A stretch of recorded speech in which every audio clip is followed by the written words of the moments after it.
पाकिस्तान के कब्जे वाले कश्मीर पीओके में लोगों में पाकिस्तान के खिलाफ गुस्सा है। ऐसा गुस्सा पहले कभी नहीं देखा गया है। पीओके में जो गुस्सा उबल रहा है वह बलूचिस्तान और कबायली इलाके के लोगों के प्रदर्शन से बेहद जुदा है। सड़कों पर हजारों लोग उतर आए हैं और इंसाफ की मांग कर रहे हैं।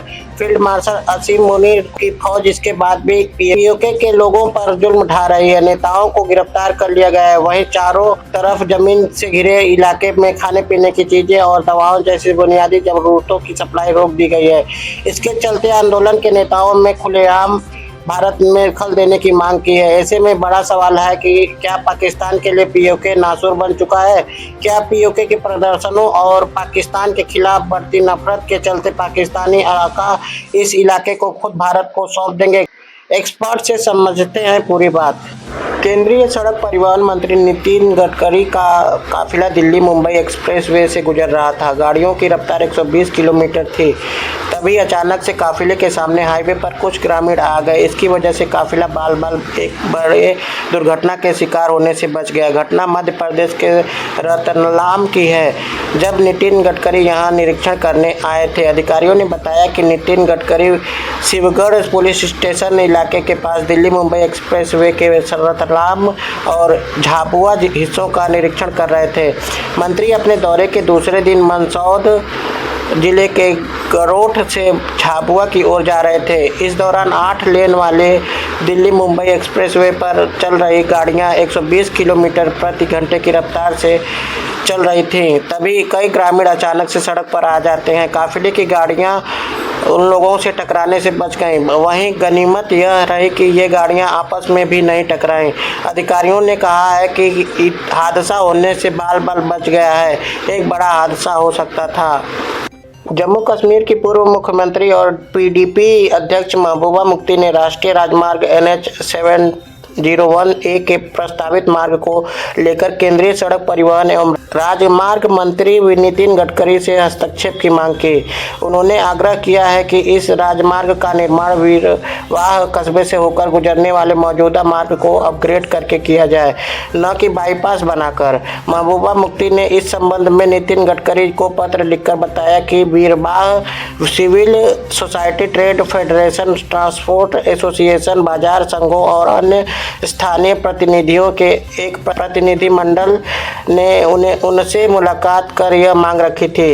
इसके बाद उन्होंने यह मामला केंद्रीय मंत्री के सामने उठाया। पत्र में महबूबा मुफ्ती ने कहा है कि बीरवाह मध्य कश्मीर का प्रमुख व्यावसायिक और प्रशासनिक केंद्र है, जहां आसपास के कई गांवों के हजारों लोग रोजमर्रा के कामों के लिए आते हैं। वर्तमान सड़क सब डिस्ट्रिक्ट अस्पताल, शैक्षणिक संस्थानों, सरकारी कार्यालयों, बैंक, बाजारों और अन्य आवश्यक सार्वजनिक सेवाओं को आपस में जोड़ती हैं। उन्होंने कहा है कि यदि इस इलाके में बाईपास बनाया गया तो व्यापारिक गतिविधियां कस्बे से बाहर चली जाएंगी, जिससे इस सड़क के किनारे कारोबार करने वाले 2000 से अधिक परिवारों की आजीविका पर सीधा असर पड़ेगा। इलाहाबाद हाई कोर्ट ने एक जनहित याचिका पर सुनवाई करने से इनकार कर दिया। इस याचिका में उत्तर प्रदेश पुलिस की कार्रवाई पर रोक लगाने की मांग की गई थी।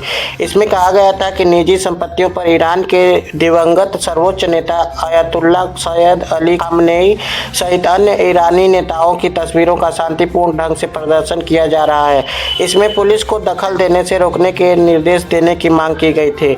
इस याचिका पर इलाहाबाद हाई कोर्ट की जस्टिस राजन रॉय और जस्टिस मंजीव शुक्ला की बेंच ने विचार किया। उन्होंने पाया कि याचिका में पुलिस की दखल के बारे में सामान्य और अस्पष्ट बातें कही गई हैं। बेंच ने कहा है कि ऐसी बातों के आधार पर जनहित याचिका पर आगे नहीं बढ़ा जा सकता है। राजस्थान में मौसम का एक बेहद अनोखा दौर देखने को मिल रहा है। एक तरफ जहां मानसून ने महज 8 दिनों के भीतर पूरे प्रदेश को कवर कर लिया है, वहीं दूसरी तरफ धरातल पर लोग भीषण उमस और सूखे का सामना कर रहे हैं। मौसम विभाग के ताज़ा बुलेटिन के अनुसार आज 10 जुलाई को जयपुर, भरतपुर और कोटा संभाग के कुछ हिस्सों में हल्की से मध्यम बारिश की आखिरी उम्मीद है, जिसके बाद प्रदेश में मानसून अगले 7 से 10 दिनों के लंबे ब्रेक पर चला जाएगा। 11 जुलाई से आगामी एक सप्ताह तक राज्य के अधिकांश भागों में मौसम मुख्यतः सूखा रहने का अनुमान है। ईरान के सुप्रीम लीडर मोजतबा खामनेई पद संभालने के बाद पहली बार सार्वजनिक रूप से सामने आ सकते हैं। ईरान की अर्ध सरकारी तस्लीम न्यूज ने बताया कि मोजतबा अपने दिवंगत पिता आयतुल्ला खामनेई के लिए सार्वजनिक प्रार्थना सभा की अगुवाई करेंगे। अली खामनेई की फरवरी के आखिर में इजराइल और अमेरिका के हमले में मौत हो गई थी। एक सप्ताह के अंतिम संस्कार समारोह के बाद अली खामनेई को उनके गृह नगर मशहद में दफनाया गया। ईरानी न्यूज एजेंसी ने बताया कि अली खामनेई की सार्वजनिक प्रार्थना सभा के लिए होने वाले कार्यक्रम की अगुवाई उनके बेटे और उत्तराधिकारी मोजतबा करेंगे। यह कार्यक्रम शनिवार को फातिमा मासूम की मजार में स्थित इमाम खुमैनी प्रार्थना हॉल में आयोजित किया जाएगा। इस रिपोर्ट के बाद यह अटकलें तेज हो गई हैं कि क्या मोजतबा खामनेई आखिरकार सार्वजनिक रूप से सामने आएंगे। पाकिस्तान ने पिछले एक वर्ष में S-400 को ध्वस्त करने के सैकड़े दावे किए, लेकिन पाकिस्तानियों के अलावा किसी और ने उस पर यकीन नहीं किया है। जबकि भारत ने अपने सटीक ड्रोन हमले चीनी HI-9 एयर डिफेंस सिस्टम को लाहौर में ध्वस्त कर दिया था। अब चीन एक प्रोपेगेंडा वीडियो बनाकर माइंड गेम खेलने की कोशिश कर रहा है। प्रोपेगेंडा वीडियो के जरिए चीन की पीपुल्स लिबरेशन आर्मी PLA यह दिखाने की कोशिश कर रही है कि भारत के सबसे मजबूत एयर डिफेंस सिस्टम को भी बेकार किया जा सकता है।